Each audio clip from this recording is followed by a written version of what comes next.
Hai, apa kabar semuanya? Semoga kabar Anda baik-baik saja.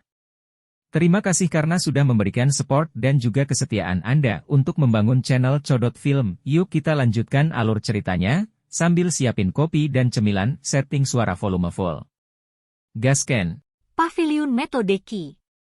Berdiri di dalam kelompok, Xiao Yan mengangkat kepalanya untuk melihat paviliun kolosal di depannya dan menghela nafas, mengagumi pemandangan menakjubkan di hadapannya. Pada tanda di depan gedung ada 3 kata terukir, Qi Method Pavilion, yang memancarkan kemegahan kuno. Papan nama di depan memiliki rona kekuningan dan ditambah dengan keripik dan penyok yang menutupi tubuhnya, terlihat jelas bahwa tempat ini telah melalui perubahan waktu. Ini adalah tempat terpenting di seluruh klan Xiao, Paviliun Metode Qi. Setiap metode Qi yang dikumpulkan klan selama ratusan tahun terakhir semuanya disimpan di sini. Teknik-teknik ini adalah fondasi di mana klan Xiao mengamankan statusnya hingga hari ini. Sebagai tempat terpenting klan, pengamanan di paviliun sangat ketat. Pada setiap hari, itu pada dasarnya adalah tempat terlarang yang bahkan anggota klan Xiao dilarang masuk. Hanya setelah upacara kedewasaan tempat ini akan dibuka sementara untuk klan. Menyipitkan matanya, Xiao Yan dengan singkat menyapu pandangannya ke beberapa sudut tersembunyi dari paviliun yang disembunyikan oleh bayangan. Persepsi jiwanya yang tajam memberitahu dia bahwa setiap gerakan yang dilakukan di tempat ini diawasi secara ketat oleh para penjaga yang menyembunyikan diri. Di beberapa tempat tersembunyi di dalam paviliun, Xiao Yan memperhatikan bahwa aura kuat bersembunyi tak terlihat. Tampaknya klan itu benar-benar sangat menghargai paviliun metode Qi ini. Sedikit menoleh, Xiao Yan bertukar pandangan sekilas dengan Sun Er. Keduanya memperhatikan sedikit senyum di mata yang lain. Jelas, para penjaga yang bersembunyi di sekitar area telah terdeteksi oleh mereka berdua. Saya telah mengumumkan aturan tentang masuk ke paviliun metode Qi berkali-kali di masa lalu, jadi saya tidak akan mengulanginya secara detail lagi.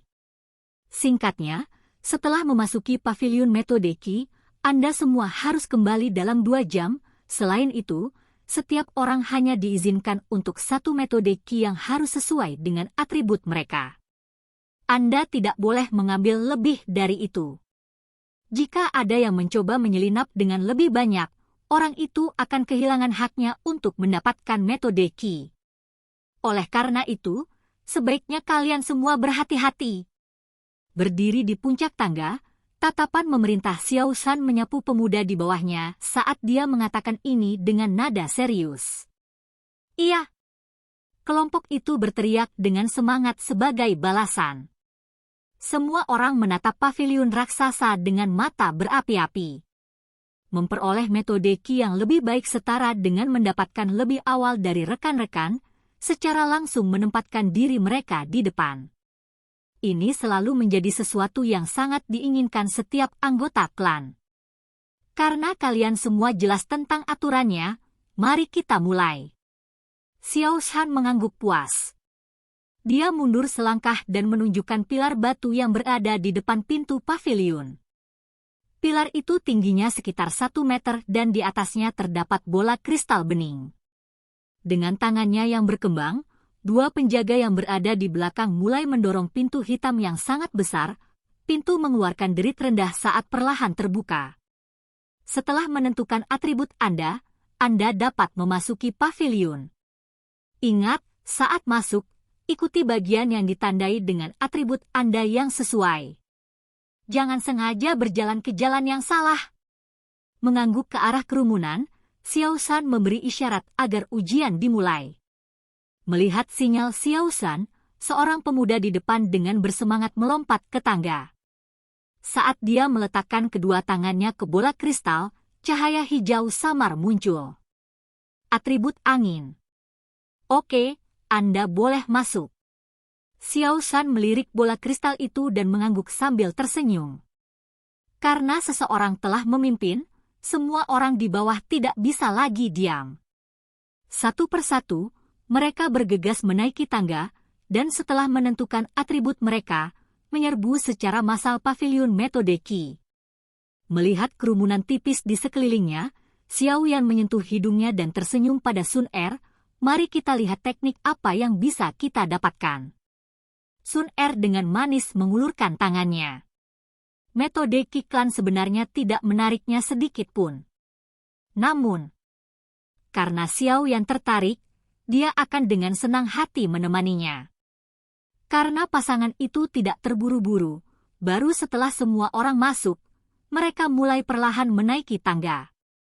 Melihat ini, Xiao Shan hanya bisa menatap mereka tanpa daya. Xiaoyan menyeringai ke arah Xiao Shan dan menyentuh bola kristal dengan telapak tangannya. Sebuah lampu merah menyala, beberapa kali lebih terang dari sebelumnya, menyala, menandakan afinitas untuk atribut api. Xiao Shan sudah mengetahui atribut putranya sendiri, jadi ekspresinya tetap tidak berubah. Dengan anggukan kecil, matanya tiba-tiba melesat ke sekitar dan kemudian dia secara tidak mencolok mengambil langkah ke depan. Membatuk, Xiao Shan membungkuk ke depan dan berkata dengan suara lembut, lintasan api, jalur 3, kamar 43. Setelah mendengar apa yang dikatakan Xiao Shan, Xiaoyan awalnya terkejut, tetapi segera merasa lucu ketika dia menyadari bahwa ayahnya sebenarnya menyalahgunakan otoritasnya untuk putranya. Setelah memberikan anggukan yang hampir tidak terlihat, Xiaoyan berdiri di samping untuk mengamati. Sekarang giliran Sun Er yang akan diuji. Sun Er memandang bola kristal yang mengilap itu dan sejenak ragu-ragu. Kemudian, saat dia menggelengkan kepalanya dengan ekspresi enggan, dia dengan ringan menusuk bola kristal itu dengan jari yang ramping. Mengikuti sentuhan Sun Er, bola kristal yang baru saja diam tiba-tiba meledak dalam cahaya merah lagi. Untuk saat-saat tersingkat, bola menjadi panas dan mempesona seperti bola api. Terkejut dengan bola kristal yang sekarang berubah menjadi bola api, mulut Xiao Shan sedikit terbuka saat dia tanpa sadar menarik napas tajam. Bola api itu bertahan untuk waktu yang singkat dan hanya sampai Sun Er menarik jarinya, api perlahan mulai mati. Setelah cahaya mereda, seseorang bisa melihat berbagai retakan tipis yang menutupi seluruh bola kristal. Dengan pahit melihat bola kristal yang hampir hancur, Xiao Shan hanya bisa menghela nafas. Melihat Sun Er dengan tatapan yang sepertinya dipenuhi dengan makna tersembunyi, dia melambaikan tangannya dan berkata, cepat dan masuk. TSK, tubuh api yang murni. Sungguh memalukan bahwa dia tidak dilahirkan dengan ketertarikan pada atribut kayu. Kalau tidak, dia akan menjadi alkemis yang terlahir alami. Sementara Xiao yang tetap kaget dengan kejadian yang terjadi di hadapannya, dia mendengar suara Yao Lao yang dipenuhi dengan keheranan. Mengangguk dalam hati, Xiao Yan menatap Sun Er yang berjalan ke arahnya.